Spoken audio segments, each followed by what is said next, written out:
Hello, let's do some Plotinus. Now, I may have recently aired or may soon air a video introducing the Aeneids in their entirety. It'll be ridiculously brief, which is necessary with an introduction. Now, this will not be that. This is the beginning of a series where we actually look at some specific passages in the Aeneids. Now, maybe the briefest of introductions will be necessary here.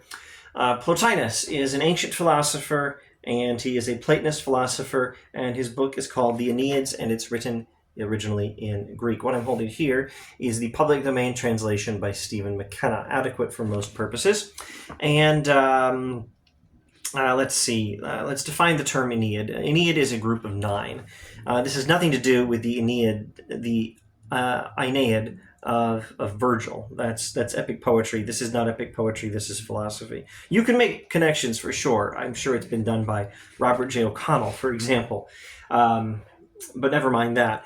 This is not the same thing as the Aeneid, the Aeneid of Virgil. This is the Aeneads, Enneads, of Plotinus. Now, Plotinus is a Platonist philosopher. So Plato wrote a lot of stuff, and it was in dialogues, and ideas were presented in images and as part of philosophical discussions. It was rare, if it ever happened at all, for Plato to say, this is how it is. Well, Plotinus will say, this is how it is. And he does so in large part by sifting through all the stuff in Plato and coming up with a meticulous account of all the ideas and all the imagery.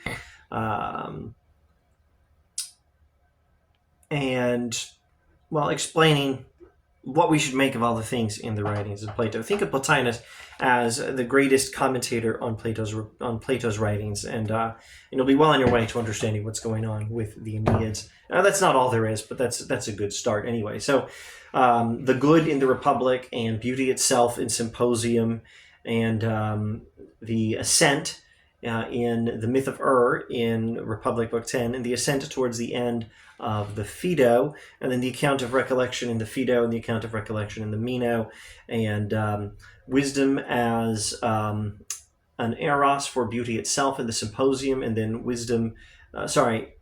philosophy as eros for beauty itself in Symposium, and philosophy as a pursuit of wisdom you don't yet have in the Apology. You can put all these ideas together yourself if you like, but Plotinus already did it for you. So, I was saying something about the Aeneids. Aeneid means a group of 9.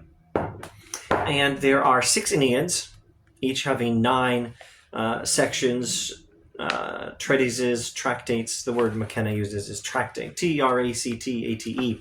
So 54 total, 9 tractates in each Aeneid, 6 Aeneids, 6 groups of 9. And the Stephen McKenna public domain translation here does not actually have all 54. It's got 1, 2, 3, 4, 5, 6, 7, and then 1, 2, 3, 7, then 3, then 7, then 3, then 8, and then 5. So not all 54. All right.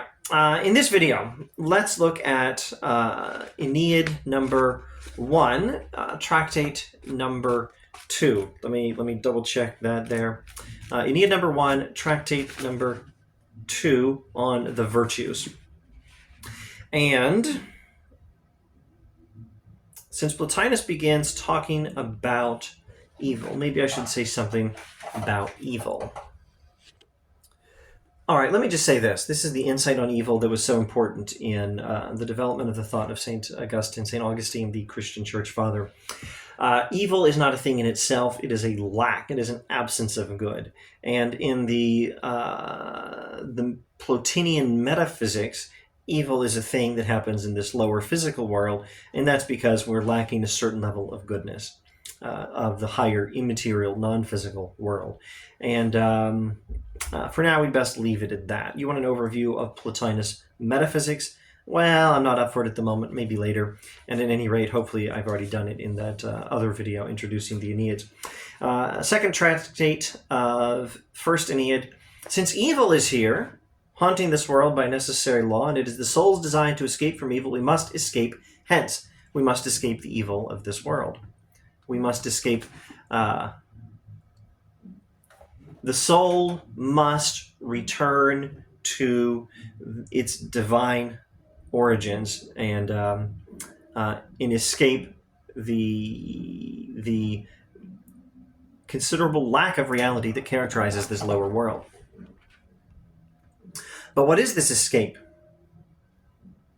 In attaining likeness to God, we read, he's quoting from Plato there, and this is explained as becoming just and holy, living by wisdom, the entire nature grounded in virtue. So how does the soul escape back to God? By means of virtue. Now, Plotinus is going to ask some philosophical questions.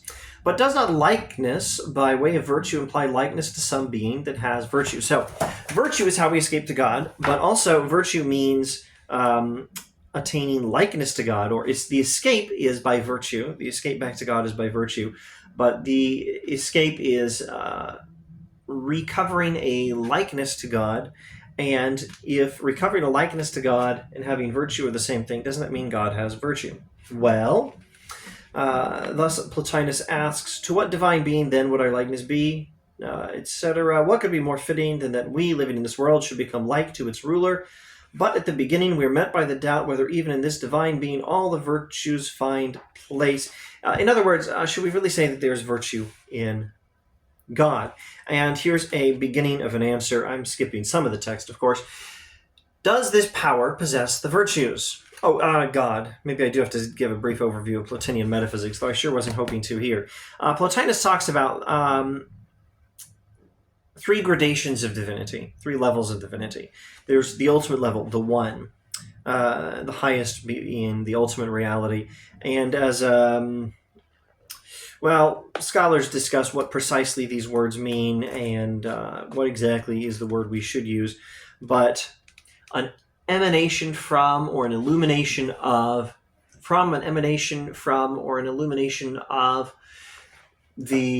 the one, the highest level of divinity, we get the next level of divinity, divine mind or intelligence, Greek nous, N-O-U-S, and the next layer of divinity is soul or world soul or the universal soul, which again is an offshoot or an emanation or an irradiation of, or an illumination of, maybe you could almost say a divine reflection of the second layer of divinity. So there's the one, then from it comes mind, from it divine mind, from it comes divine soul.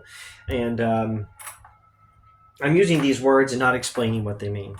And that's good, because if I'm even capable of telling you what exactly these words could mean and which is the best version for Plotinus, well, I'm not capable of it in this video. My mind's not at that level this morning. If I ever get that far in this series, that will be impressive. Anyway, what we can do is get a working understanding of the fact that Plotinus says that there are these layers of levels of divinity, and a working understanding of some of the stuff he says about the role of a human being in this universe and how that universe, how this lower world is connected to that higher divinity, or those three higher levels of divinity, and what do we do now? And that's what we're talking about with the virtues. And I was going to say that when he refers to the divine power, is he talking about the one, or is he talking about intellect, divine intelligence, divine mind, Greek nous, or is he talking about soul? I think he's talking about intellect, divine mind here. McKenna thinks so in his footnote. Now, that's just so we know what we're referring to when Plotinus continues with this question. But does this power possess the virtues?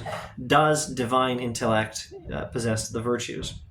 We cannot expect to find there what are called the civic virtues, the prudence, which belongs to the reasoning faculty, the fortitude, which conducts the emotional and passional nature, the sophrosune, sometimes that's translated as moderation or self-control, or I can't think of any other alternative translations off the top of my head. Soberness. The King James Bible will translate the soberness, I think. Moderation or self-control, it's a good old Plato and Aristotle word. The sophrosune, which consists in a certain pact and a concord between the passionate faculty and the reason, or rectitude, which is the due application of all the other virtues as each in turn should command or obey. I made it somewhat by McKenna's footnotes, but let me say what's going on here. First of all, what virtues is he talking about? He's talking about Plato's Republic, Book 4 of Plato's Republic, wisdom, courage, justice, sophrosune, or moderation. Sophrosune, or moderation, is a harmony among the different parts of the soul, and wisdom, courage, justice, and moderation, sophrosune, are all described in terms of the different parts of the soul and their roles. Now, the divine intellect, Plotinus says, divine intelligence, the divine mind, Greek nous, cannot have those virtues. Why can't it have those virtues? Well, these things belong to us. These are characteristics of a lesser kind of soul, a much lesser kind of soul, even than world soul, much less than divine intellect, which is higher than soul. So there's the one, there's divine mind, there's the world soul, and then there's our souls, which in some manner of speaking, I'm not precisely sure how I should say it. If I can tell you, I can't do it just now. There are our souls which come from the world soul, ultimate reality, the one, divine mind, world soul, universal soul, and then our little individual souls that come from world soul in some sense. And it has some connections to pantheism, but whether that's exactly the right way to describe this as a pantheism or a panentheism or something else, I'm not going to say right now. But our souls, as sort of divine things, or things at least divine in origins, things connected to divine soul, and non-physical realities, but living in a physical world and connected to physical bodies. Our souls have these different parts, or at least these different aspects that were talked about in Plato's Republic, the 3 parts of the soul from Plato's Republic. I'm not going to stop and review that for you, maybe another time. Our souls have those 3 parts, or those 3 aspects, and they have this connection to the divine and this connection to the lower physical world. Our souls tend to our bodies. And we have, at the risk of using too much evangelical language, we have temptations.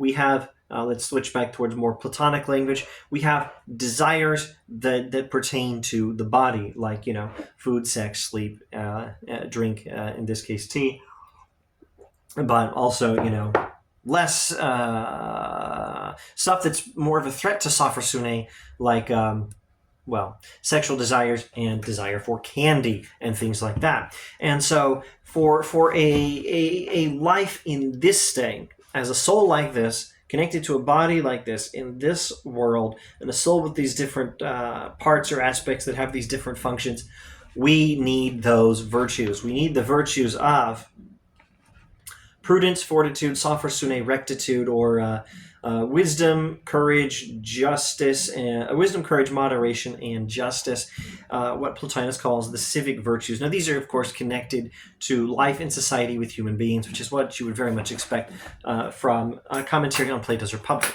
because Plato's Republic is very much about the soul, but there's always this close connection between city and soul. So the description of the 4 virtues, wisdom, courage, justice, moderation, in Book 4 of Plato's Republic, are all relevant to how we live in society with other people. All right, so having said all that, these are virtues for a lower kind of reality than the divine intellect. So it doesn't have those virtues. Let's clarify then, in what sense our having the virtues is a likeness to a divine being that does not have those virtues.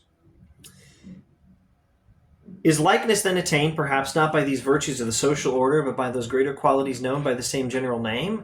And if so, do the civic virtues give us no help at all? It is against reason utterly to deny likeness by these, while admitting it by the greater tradition at least,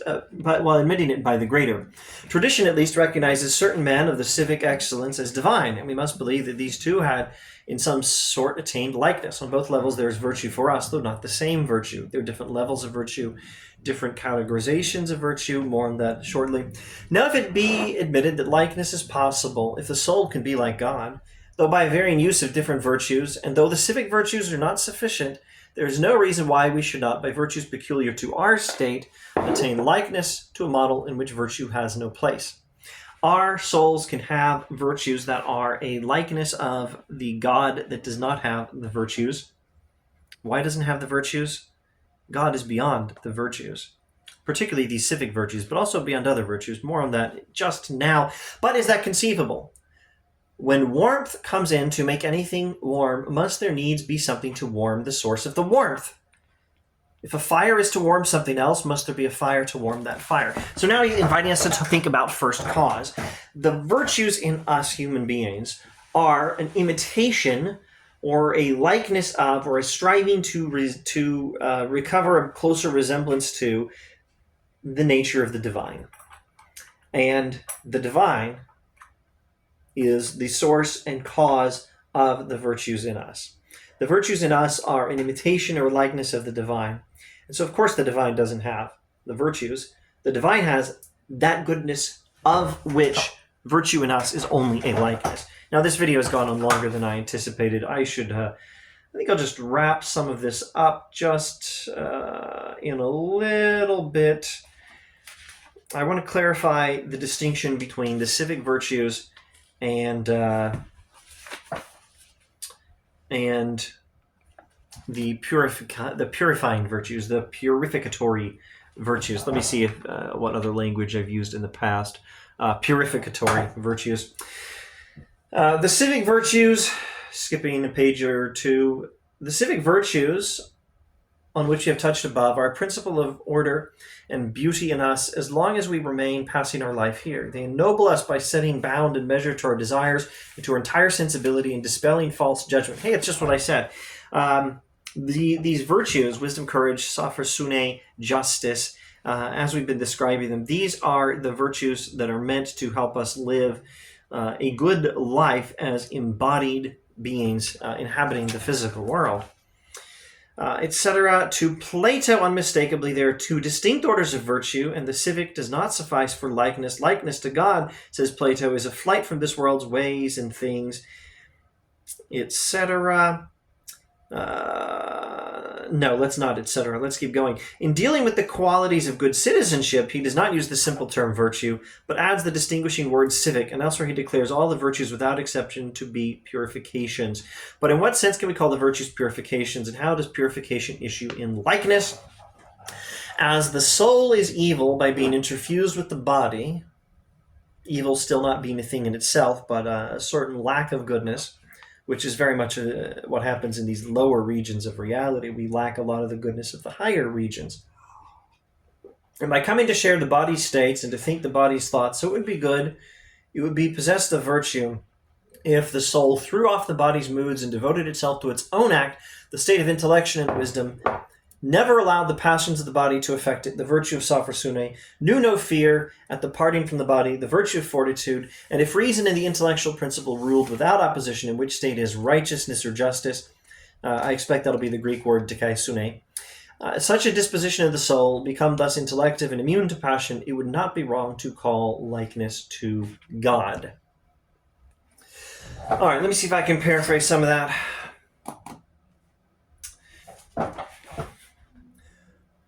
The soul resembles God when it has the virtues. But now he's talking about the virtues that purify the soul. So he's not going to say there's wisdom, courage, justice, moderation. I hope I didn't say earlier that he was saying that. He's not going to say, actually, that there's wisdom, courage, justice, and moderation. And then there's a whole other set of virtues for purification. These are the civic virtues, the lower virtues. Then there's the higher virtues that make us more like God. And those are...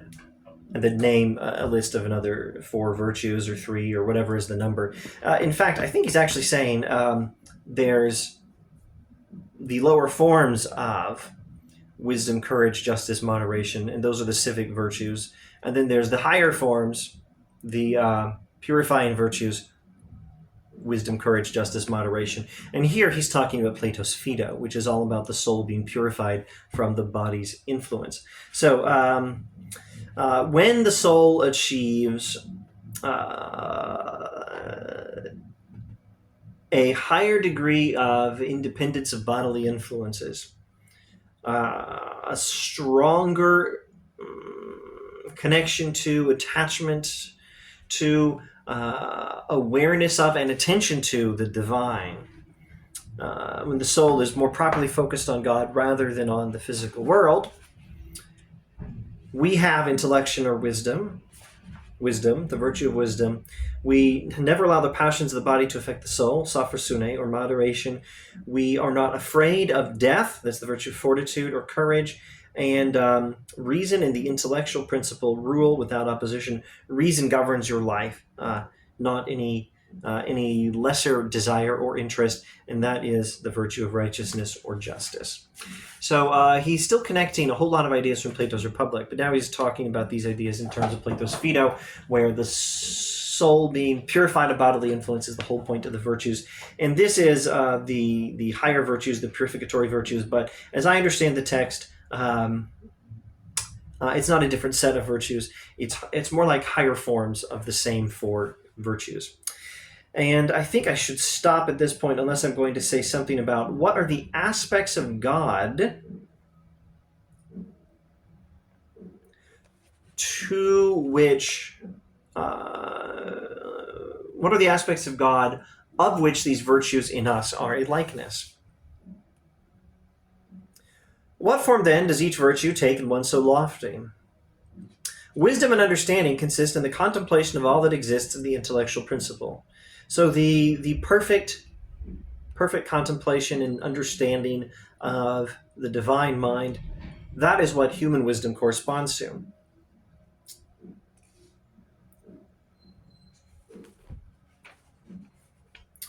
Let's skip to the next page. In the supreme, intellection constitutes knowledge and wisdom.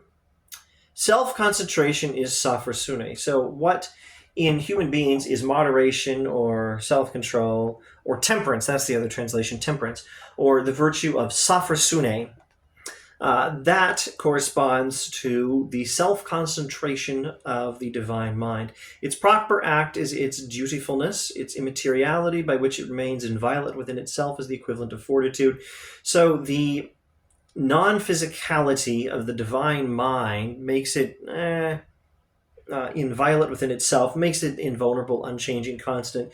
That is the divine characteristic of which human courage or fortitude or bravery is an imitation, a likeness. And then the proper act of the... Just a moment here. My apologies. At this point, he's actually not talking about divine mind. He's talking about the one, if I'm not mistaken.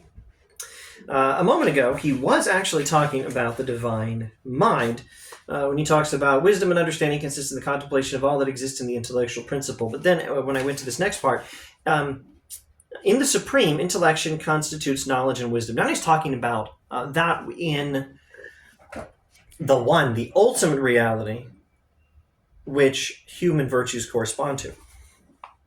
And that is the intellection of the one for human knowledge or wisdom, and its self-concentration for human fortitude, for human moderation or saphrosune, and its being inviolate within itself, its perfect invulnerability, roughly paraphrased, for as that to which human courage or fortitude corresponds.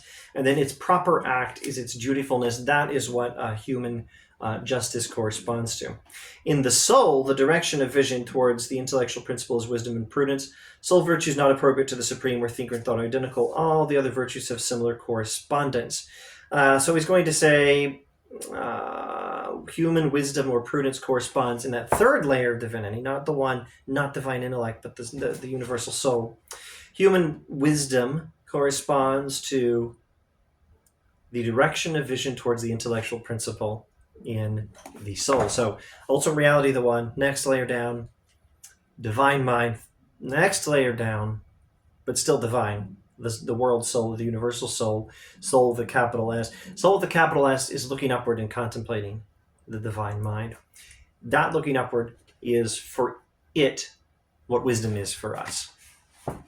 And the other virtues have similar correspondences. I'm going to quit. This video has gone on too long. Maybe I'll do a brief summary, but I don't think I ever actually named what in the divine mind it is to which the four human virtues correspond. But we have talked about the four human virtues for our individual souls, the four human virtues, wisdom, courage, justice, moderation, from Plato's Republic, Book 4, and what they are in their lower role, or the lower forms of these virtues, the civic virtues. And we've talked about what they are in their higher role, the purificatory virtues, where they make us more like God. And then we've talked about what are at least some of the characteristics of the three levels of divinity, the one, divine mind, and universal soul, what it is in the divine to which human virtue is a likeness. Now let me see if I can come up with a super brief summary of all of this for those who stuck it out for all 25 plus minutes. human virtue has the function of helping us live well in a lower world where we have bodies and we have to deal with all their needs and all the physical desires, and we have to live with people in a corrupt world. Politicians tend to be corrupt, and there's all kinds of other corruptions in the world. Politicians just naturally come to mind when you think of corruption. And the civic virtues help us live a good life in this lower world and not be corrupt ourselves and not be corrupted by bodily influences. And then the same virtues at a higher level, or the same virtues at a more pure state of those same virtues, they purify the soul and make us like God. God does not actually have virtue as such. Virtue for human beings is an imitation or likeness of certain characteristics of God. And it makes sense to say God does not have virtue as such, or God, in an important manner of speaking, does not have virtue, because virtue for us is a resemblance to God. God has something bigger than virtue, beyond virtue. God has that of which virtue is only an imitation. All right, that's enough of an intro to Plotinus on the virtues. If you've actually watched all 26 minutes, thanks for watching.